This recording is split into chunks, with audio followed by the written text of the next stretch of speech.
Welcome to the Australian Property Investment Podcast with your host, Aaron-Christie David. Each episode, we ask an expert to share their key insights for aspiring investors to make confident property choices.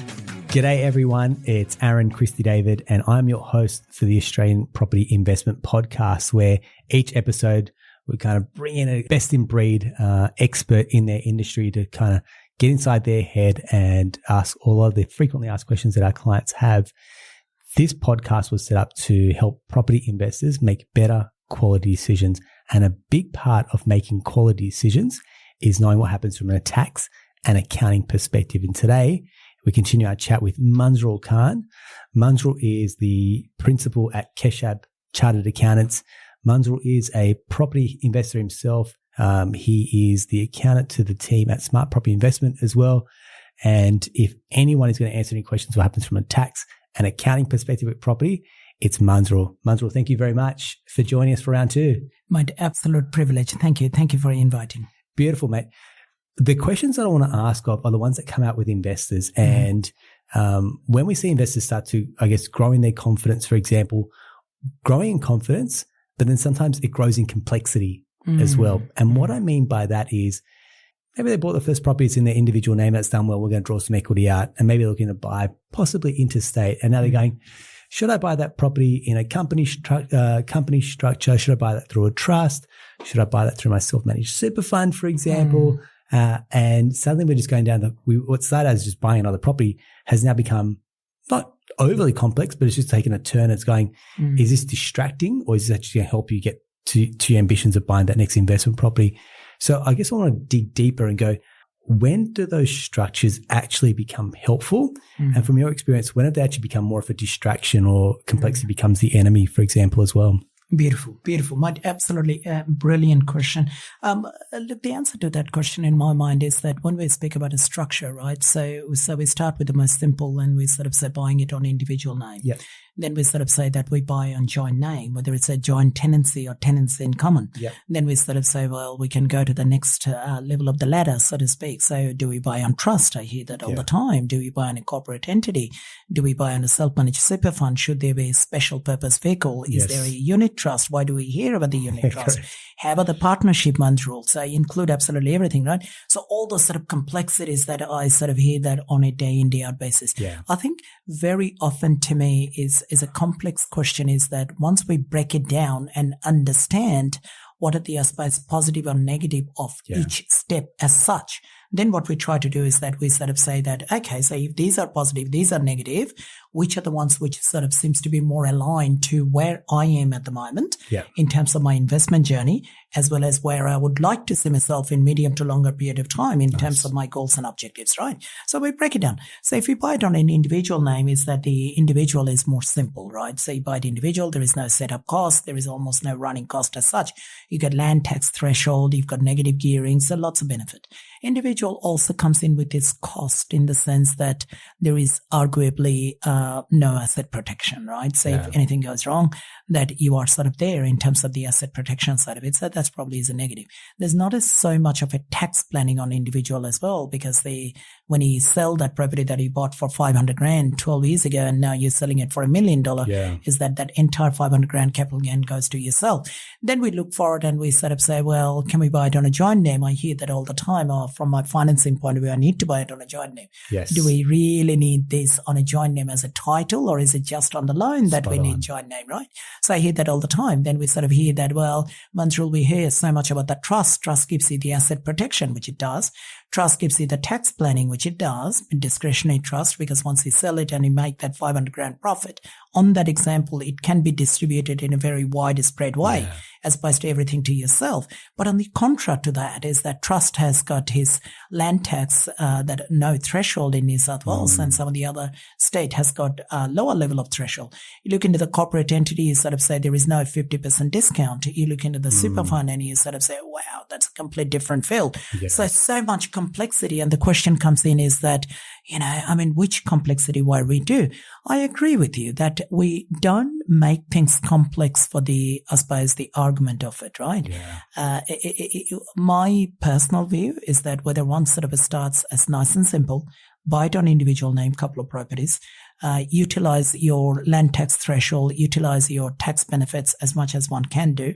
And once you buy for your properties is that you reach into a level where your negative gearing is a lot more reduced or perhaps being utilized, your land tax threshold being utilized.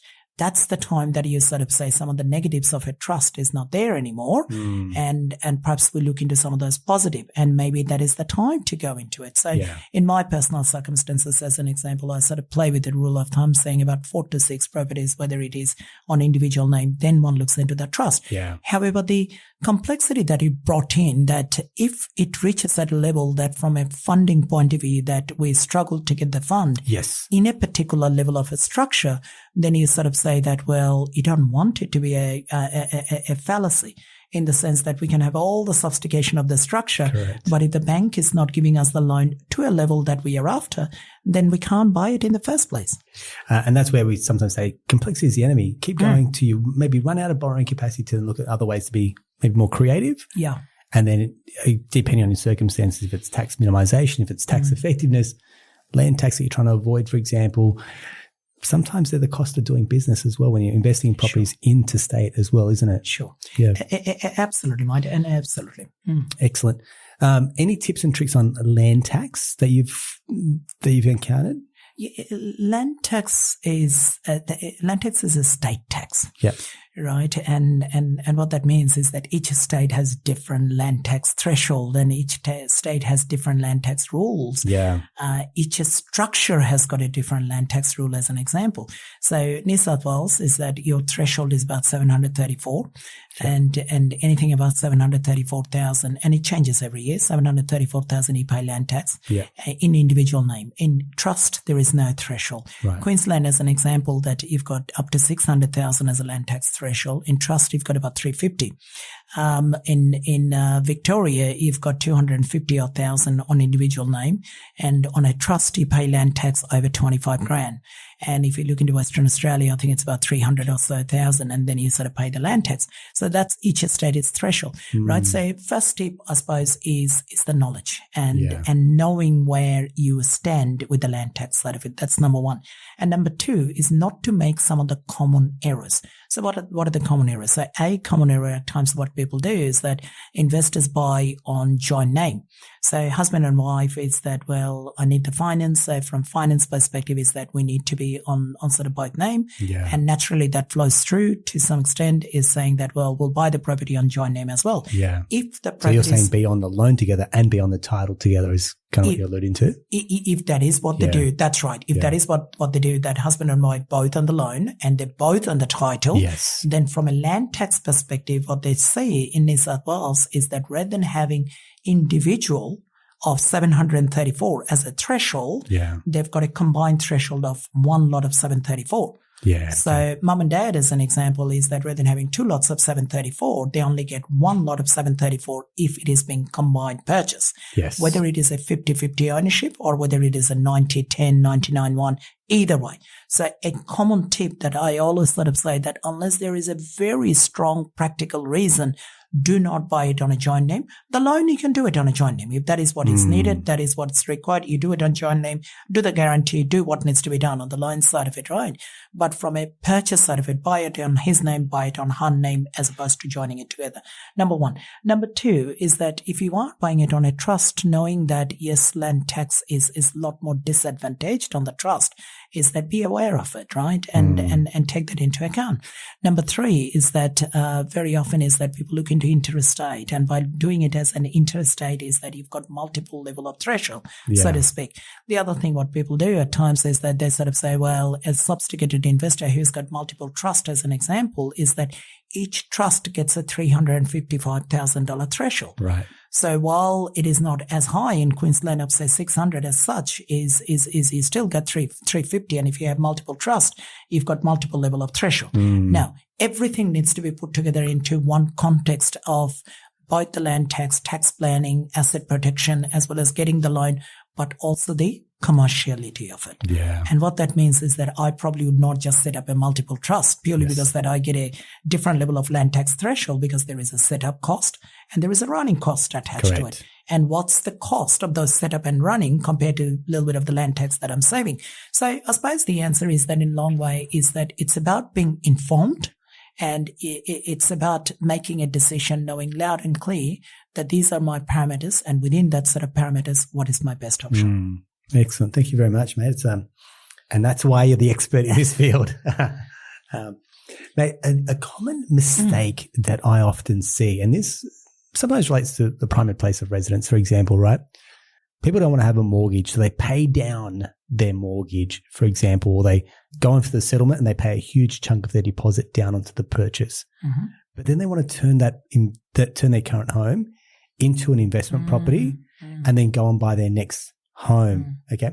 So what they've done is they've now paid a huge chunk down on where they're currently living, got a low home loan, and then want to draw up the equity, then go and buy the next home. But now their deductible debt is low. Yes. And now the home loan is high because now they've got to finance the home at 90% because they've only got a little bit of cash because all the cash has gone to pay down the home loan. Yeah. Time and time again. And it sounds like I've got an agenda when I say keep the home loan balance as high as possible, because of course I'd say that because I'm a mortgage broker. Yes. But from your perspective, this is a huge error because they've got non-deductible debt that now they've got no option on but to draw up the home loan, the existing home as high as possible.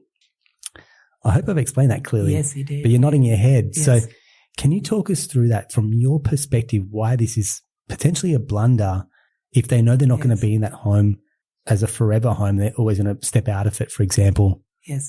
See, the beauty of the audience, if I may, is that learning from other people's mistake. Correct. And the other people's experience.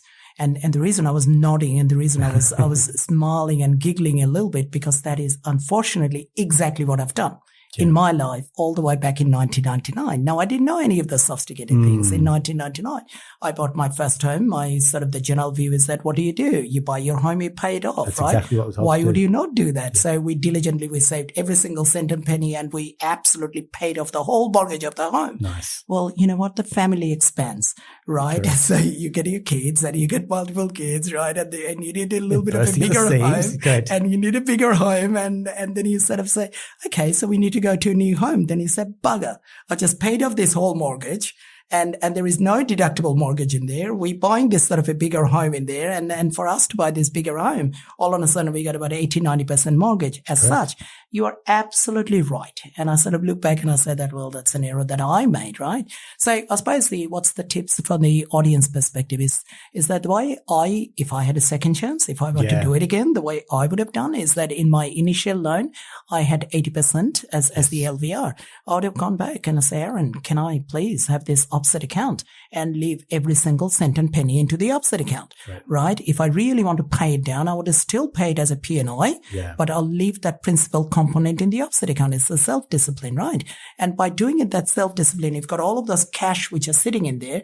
I mean, to start with, having that liquid, drawable cash, that by itself has got a value. Yes. But when one goes up there and buys that sort of a second property, you can take away that bit of the cash if you wish to, and then you utilize this to almost pay down your second property, or maybe leave into the offset account of the second property and continue that offset account strategy over a period of time. So you always have that sort of the flexibility. So absolutely wholeheartedly agree. I suppose the comment which I want to say is that also from ATO's perspective here, spot on. And ATO sort of looks into more in terms of the deductibility and the nature of the deductibility. And I hear that day in, day out, yes, Munzurul, we just paid off our home loan, and all we have done is that we have increased our investment property loan and took that bit of the redraw and used that redraw to pay down. Yes, you can do that. There's nothing stopping you from practical side of it for one to do that. But from a tax deductibility side of it, it is still not deductible. Tax deductibility is all about the purpose of the debt. What have we done with that particular purpose of the debt? Yeah. So the example that you and I were both discussing is that if the home loan were to be paid down, you draw it back and you use that as a deposit to buy the next property, even though it's being used to buy that next property for coming in from this particular property. Yes. This has been converted into an investment, but the purpose is to buy your next property, which is your principal place of residence. Yeah. Personal use is not deductible, right? Yeah. Contra to it is that if you had that in the offset account, you can always use that. That's your own savings, right? So I agree with you that yes, absolutely wholeheartedly. Life to me is all about leaving your options open as much as we can and liquidity. So the notion, and this again goes to a case-by-case basis, but then could the claim be almost made that you go, well, you're going to live in this property. This is what I call a stepping stone property. So you're going to be in it. You are definitely going to outgrow this home as a family and then move into your next home, possibly keep this as an investment property. The case to keep that as interest only versus P&I. Good question. And again, none of those sort of answers from my point of view naturally are financial planning advice or financial advice as such. It's sort of more sharing my experience. What I sort of find from my experience is that, the traditional view is that your principal place of residence paid off. It needs to be principal and interest. I mean, the loan needs to decrease. It just feels better, right? Yeah. So we feel a lot more secure. But how is it different in terms of you're still paying P&I, but you're just leaving that principal component into the offset account, right? So pay the principal into the offset, pay the interest on the loan. Exactly. It's still a P&I repayment and you don't touch your offset. Absolutely. One can even take it to the next level. And one sort of says that, yes, you pay that principal component into the offset account, put in every single other cents and penny that one has, like all of your savings goes into the offset account. So I agree with you. I think it's a strong discipline. It's a good discipline to go into P&I if the serviceability, personal cash flow allows it. But it doesn't also necessarily mean that this is the right thing from an investment point of view in the longer period of time. Leave that excess cash in the offset account is my view. Yeah, I agree. Any other mistakes that you see? Like I'd look at capital gains as another one that people move out of a property and then the window for capital gains tax, for example. And the example here would be I've moved out of my owner occupied property. I've moved into my next home, converted my previous residence into an investment property. And now I've got this window for a capital gains tax exemption. Information and knowledge and sort of longer term sort of goals and objectives, everything needs to be part of it of any level of strategy, right? Yeah. So principal place of residence, knowing loud and clear that it's exempt from a CGT side of it. When we move out of the principal place of residence is that it does become subject to capital gain tax at that point of time, assuming that you've got a second principal place of residence, you're moving into a second house. I suppose where the strategy, Aaron, is, or the option that one have is that let's say if you have your first principal place of residence, lived in there about 5 years or so, moved out and moved into a bigger property as such, and you're living into that bigger property about 3 years. Those 3 years, the first property is being rented and you're selling that first property. Knowing that even though it was investment for 3 years after initial living for a number of years, you've got this concept called 6 years provision. Yes. And under the 6 years provision, what that means is that once you move out of your principal place of residence, you effectively got about 6 years to make a choice in between the second home, whether that should be your principal place of residence, or perhaps we take that sort of the 6 years provision and we say that, well, the first home that still within that 6 years, we'll go with the 6 years provision. We're not paying in the capital gain tax.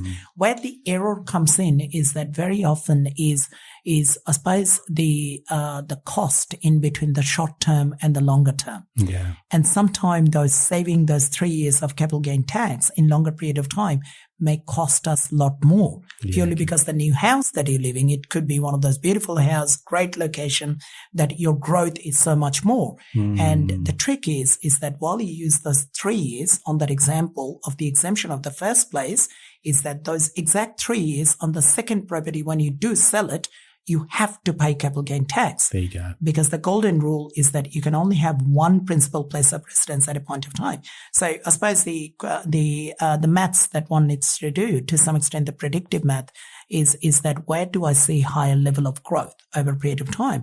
And if I sort of say actively my second property that I see that it would do really well over a period of time, and perhaps I see myself selling it in 5, 7, 8 years, that it may actually be worthwhile to pay a bit of tax on that first property, knowing that, yes, I could have avoided it, but in longer period of time, I'm saving a lot more. Excellent. Another one we get is the minimum time to be back in a property. So let's say I've had a investment property. I'm going to move into it, claim it as my primary place of residence, and then be able to sell it now capital gains exempt, for example. And so it's like I've moved into it, but how long would the ATO, how long as an accountant could you explain that this has become my primary place of residence? Sure. ATO is if there are things which are sort of within the law, and sort of strictly within the letters of law. Yes. Yeah. ATO also considers that whether it is on the spirit of law. Yes. Okay. And the very, very, very fundamental rights. So you've got the letter of law and the spirit of law. And the spirit of law is all about, let's say, Part 4A. And Part 4A is a tax avoidance. So when the commissioner sort of says that, well, someone is sort of doing something which is technically still correct, but if I really sort of look into the underlying nature behind it, the sniff test. It was being done purely because of tax avoidance with no commerciality behind it and no commercial reason behind it, then the commissioner has got a right to unwind any transaction. Right. So that's the thing that one got to be very, very careful. So what that means is that when we move in there, is that there are some sort of almost rule of the thumb, so to speak, right? But there is no one definite rule saying that you got to be there for 6 months, 9 months, 12 months. You actually need to prove that you genuinely moved in there with the genuine intention of residing in there in longer period of time. And sometimes it happens, right? With genuine situation intention changes, new job. And circumstances changed. Yeah. If that is a genuine case and there is an absolute genuine reason behind it, then the commissioner says, well, that's a fair go. Australia is a fair country. It is a fair go. But if I'm just purely moving in there for 6 months and say that, look, I've covered that box up sort of for 6 months, so to speak, but really my underlying intention was just not to pay capital gain tax, the commissioner has got the right to sort of unwind. Second example is that what does the definition of moving means? Yeah. So I had this one example a number of years ago that the client went through a bit of a ATO review and the client said, oh, no, I was living in there. And I believe the client, right? You believe the client. Of course you do. So I believe the client. I went to the ATO and ATO said, does your client have anything to disclose before we audit? I was like, no, my client, sir, is great. He's given us absolutely everything. It doesn't have anything to sort of disclose. He's been living in there for the last 6 months. ATO says, okay, let me give you an example. I'll just ask a hypothetical question and then I'll give you a second chance to answer that question. What's the question, sir? All right. Let's just say my client is living in Campbelltown. They're not, but let's say living in Campbelltown. ATO asks the question, your client is living in Campbelltown. Why is your client always shopping in Blacktown on Saturday morning and Thursday night? So your client goes all the way from Campbelltown to go to Blacktown every Saturday morning to do a $30 sort of a grocery shop. I like the shops out there. I went back to my client and I said, what are you doing? What am I missing? And he says, I think you should go back and come back to us, which we did. Right. Yep. We'll leave it there. So, I mean, this is the part with the ATO where they go, they got the algorithms, they got the research, they got the data that just goes, look, you can try to outsmart them, but the house will always win. I think really some of the fundamental comments that you raised, you can try to outsmart. And one of the fundamental way what we've done is that we've never tried to outsmart. We sort of say, play within a straight bat. Yes. Do it exactly how it is. Absolutely to the dollar value because, Aaron, the AI as we call it, the data matching as we call it, the information gathering as we call it is so incredibly sophisticated, that there is no way one can do anything out of the law. From a moral perspective, one should not be doing anything out of the law. But even if one were to try to, in sort of the sophistication of the data that there is no way one can do anything in outside the law. So the best way to do it is understanding what the law is and absolutely stay within it. I agree. Speaking of tax minimization, tax effectiveness, for example, we deal with a lot of self-employed clients. Bernadette, that's kind of her bread and butter, self-employed clients. And quite often self-employed clients are then going, my financials look this way because I'm trying to minimize tax. And then we have this interesting dilemma, which is we're trying to get them borrowing capacity, but then they're going, they still want the best rate. For example, we're showing a loss, for example, a tax loss or an on-paper loss. But then we're limited by, I guess, what the financials, because as a self-employed borrower, we can only go off financials. Yep. What's your advice to a self-employed client that you have, for example, that says, hey, Munzurul, I want to minimize tax, but I also want to borrow. Like, I want to get the best of both worlds. How do you come into it?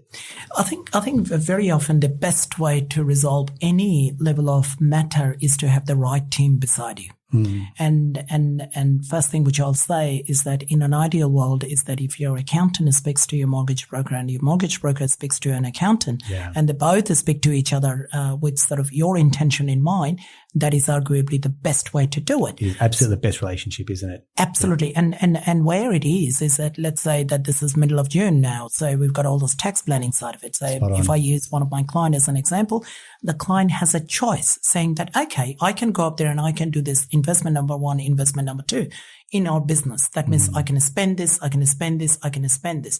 These are all genuine. The client can spend it. Now we've got a choice to spend it before 30th of June, or we've got a choice to spend it after 30th of June. We can do it in first week of July. Now, if I'm looking at purely from a tax side of it, I'll say, oh, yes, if you really need to spend it, then do it before 30th of June. I would much rather get the benefit on this side of the year, right? From a tax side of it. If I look at from a finance side of it, I sort of say, how much that takes away my serviceability in terms of the bottom line sort of decreasing. So it's very often that if there is a clear communication, let's say you and I were speaking and I've sort of say, Aaron, I've got this particular client who's got this management accounts, which is sort of showing 250 odd grand as bottom line profit. And then you've got the salaries and wages that you take it. You've got a couple of depreciation that you can sort of add back. You've got a one-off expenses that you can add back. You know what? Based on my maths is that my 250 perhaps is about 450. And this is what the circumstances. Can the client get the loan? You look into it and you say, there's more than enough serviceability, right? More than enough serviceability. And there's easily about 50, 70 grand gap. So we can, on an informed way, we can go through with those expenses prior to 30th of June, right? Because we're sort of saving it. But you might come in and say that, no, it's a pre sort of on the borderline. So I might say to the client, it's middle of June. Does it really make a difference between middle of June and first week of July? Perhaps we consider on the first week of July as such. So that's one example. The second example, which I say, is that sometimes it's also about representing your information in the right way, and right way with the full disclosure in right way, but in sort of, I suppose, all of your positive attributes to be disclosed. So examples such as is that from a mortgage broking side of it, from a bank side of it, how does the bank know that this year, as an example, that I had to spend 30 grand as a one-off relocation cost? Now, if I don't present it to the bank, it's not the bank's responsibility to sort of say, oh, look, I would add back that 30 grand as a one-off cost simply because you've done it. How does the bank know? So it becomes the responsibility of an experienced accountant is to work through with the client and say that, well, you know what, your serviceability is 450 on that example of disposable income, so to speak. But let's argue that this 30 grand is a one-off. Here is a proof. Great. You know, the lease is 5 years. It's not going to be every year. Let's argue the fact that, yes, we've done some donation and some of this donation are discretionary, and some of the SIPA that we paid more than 9.5%, whether we can add back. So presenting every one of those opportunities to the banker in sort of the right way. Third example I say is that some of the sophistication from a funding side of it as well, that one can look into as self-employed, and one can pick up an example, let's say stock. Stock can be valued in different ways. On the cost price, on the market value, or the net realizable value. And there are some accounting standard in terms of what would be the best way to sort of do it. And perhaps one looks into those and one sort of says that, well, what is the right way of valuing that stock? Well, the stock increases, your bottom line profit increases, right? Whereas the stock decreases, your profit decreases. So that can be looked into it from a funding side of it as well. Last example I'll say is that perhaps they're debtors and creditors, right? So we've got a task that we sort of done about 80, 85%, 90% of the task. Well, we can wait in first week of July when the work gets completed and we bill it, right? And that means the revenue goes in the next year. Or what we can do, we can negotiate with the client saying that, well, I've done about 85% of the work. Allow me to invoice you that 85%. And purely me invoicing that 85%, I understand it's not going to get paid. It's going to stay as a debtors. That comes in my P&L as a revenue, and that increases the revenue. Correct. Right. So there are so many different ways that with the right accountant and right mortgage broker, when they work together as a team, that all within the rules, that you can amplify, so to speak, of the serviceability. Absolutely, mate. That is the most helpful thing that I think that just part for us nails it when we talk to self-employed. That relationship with the accountant becomes paramount to understand. The financials say one thing, but when you look under the hood, it may actually tell a different story as well about the true health of the business. So thank you very much, Munzurul. As always, a mountain of knowledge that lives inside that head of yours, mate. I tell you what, we need to clone you so we can get mini Munzurul helping more property investors out there. So thank you so much for your time, mate. I really appreciate it. For all our listeners, I hope you found that super, super helpful. If you do want to reach out to Munzurul, his details will be in the comments and provide links below. Everyone, my name is Aaron-Christie David. It's been an absolute pleasure sharing some knowledge and accounting tips with you. That's another episode of the Australian Property Investment. We'll catch you next time. Thanks very much.